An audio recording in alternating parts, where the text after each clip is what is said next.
ये हुक्मरान जवाबदेह है। अच्छा, ये क्या कहते हैं, ये जवाबदेह कहते हैं सिर्फ हम ऊपर की ज़ात को जवाबदेह हैं और वो जवाब हमने सिर्फ एक दिन देना है। वो कौन से दिन है? वो कहते हैं जी वो दिन डे ऑफ जजमेंट होगा।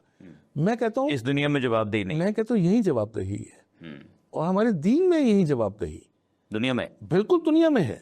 जब हुक्मरान से ये पूछा जा सकता है, जब जैसे अब हुक्मरान को कहा जा सकता है कि जी आप भी आए, ये मुकदमा है, ये फलां मामला है, दूसरा नॉन मुस्लिम है, तो इसका मतलब कि बासपुरस और पूछगछ और जिसको अकाउंटेबिलिटी कहते हैं, सही, वो तो यहाँ मौजूद है।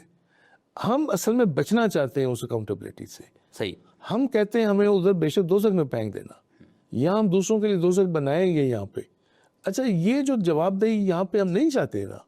मैं तो आपको चीफ जस्टिस का हवाला देता हूँ। एक वो जुडिशल अकेडमी में जजेस से खिताब फरमा रहे हैं और कहते हैं आप जुर्रत के साथ फैसले किया करें, हम मुसलमान हैं, बिला खौफ और बिला डर के, इसलिए कि आपने अगले जहान खुदा के सामने जवाबदेह होना है। भाई ये जुमला बोलने तक तो खुतबे की हद तक तो ठीक है, हम सब ने यहाँ जवाबदेह होना है।